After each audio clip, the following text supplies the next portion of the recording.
During the most recent Intifada in the summer of 2014, I was in Jerusalem filming a series of interviews with religious leaders.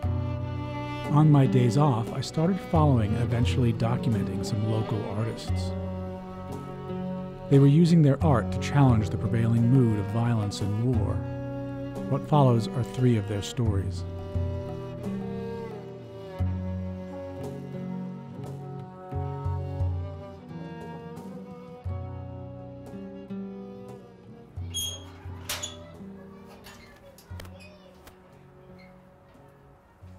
I think in every way art is dealing with reality and life, and so doing political art is another way to touch what is now, what is present, what is contemporary.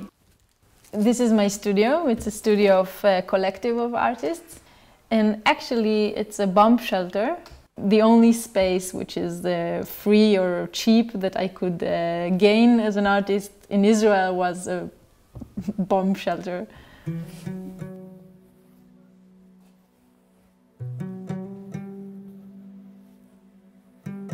I think I feel I have no other way. I mean, for me, it's the only way to speak, really to speak with the outside world, to present my ideas. I think it's very important. More people will do political art, and not. Sometimes people are afraid, like, to touch it. Maybe they don't feel they have enough to say. Maybe they're afraid to say it out loud. I don't know, but art can also whisper. So it's a nice way to say what you want to say. LaRon combines visual arts with theater to look at the complex, often violent relationship between the settlers and the Palestinian farmers and shepherds. And I'm working on a piece called the South Hebron Hills Projection, which is a piece of object theater and video, where there's a camera on top of object that I use on a table. I think that in this work, one of the things that moved me were the impossibility of movement, and that as a Palestinian, everywhere you go, you will have a checkpoint, and you're close, and you do 2 steps here, 2 steps there, and that's it.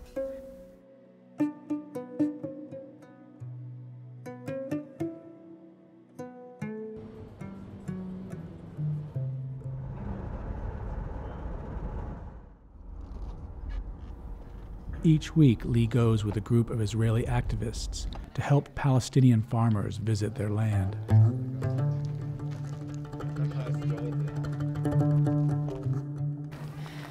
Now we will go with the Awad family.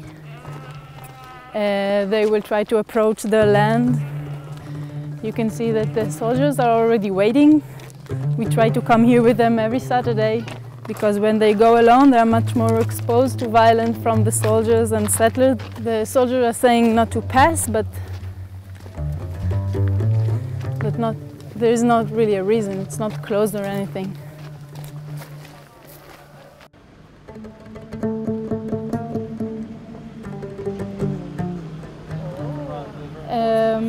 With my privilege as a Jew, as a Hebrew speaker, is very important. Without our company, they are exposed to bigger violence, and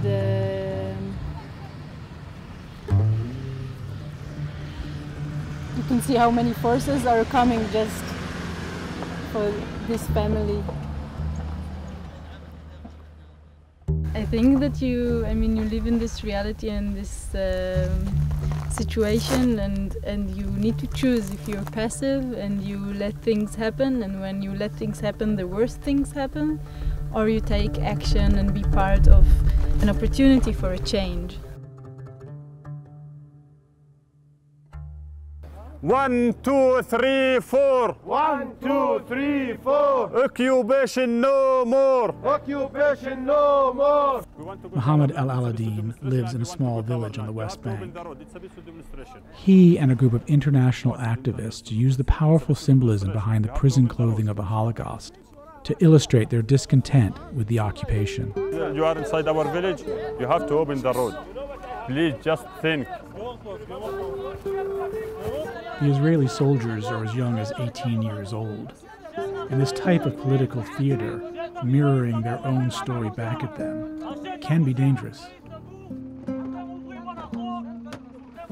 My vision about the peace, I have the hope to live in the peace one day.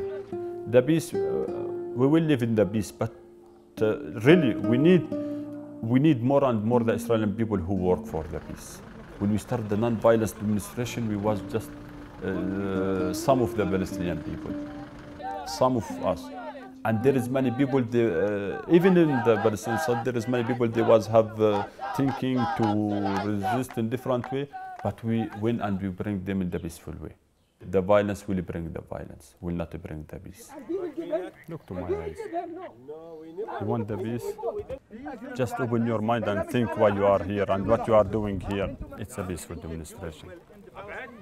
We want to live in the peace. Do you want to live in the peace?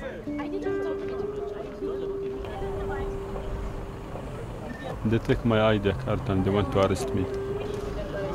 Come with me, we are going to the station.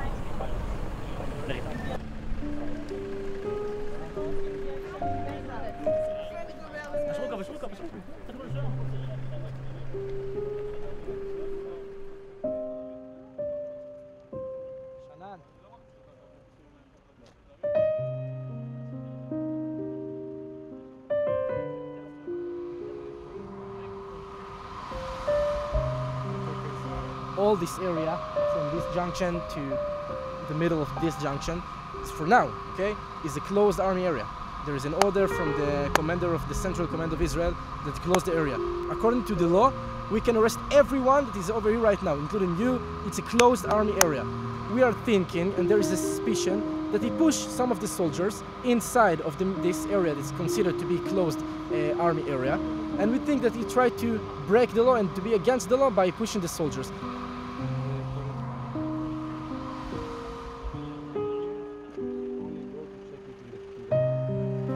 Participate for the peace didn't look Israel or Palestine now. We have to work for the peace before everything. We have to work how the people they live in the peace. Then we are as a people, we can see for Palestine, for Israel, for any country, we can see. If we work as a people, I think if we work as a Palestinian people and Israeli people, and we work as a people on the ground, we will have the peace. Maybe in 1 month we will have the peace. It's easy to have the peace. But the problems from the government, they work as a politician, and they didn't look to the people.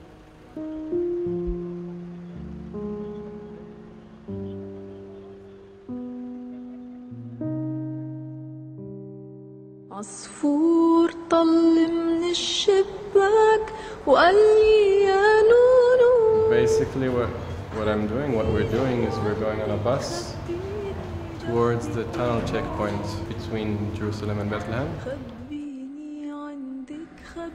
Oz is a performance artist who has made a connection between border crossing and gender crossing. His work looks at how we are perceived and categorized, how we see ourselves, and how we see others.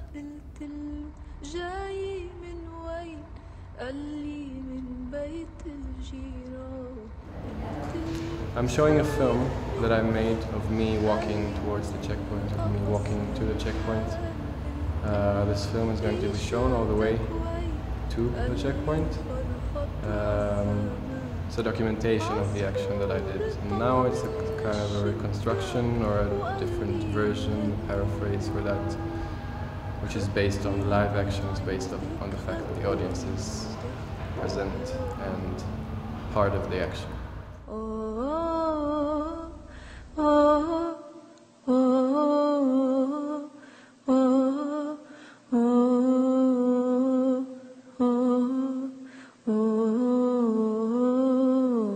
Yes, I believe theater, especially theater, should be more involved, should be more critical, should have more effect on society, and art should be more involved. I think this is a piece of art that is critical and asks questions and doesn't necessarily give the answer, but is considered and involved and wants to look at the topic. The topic is how we define borders. Who are they? Who are us? And how we define ourselves.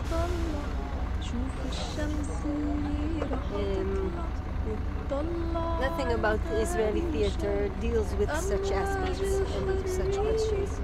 Nothing.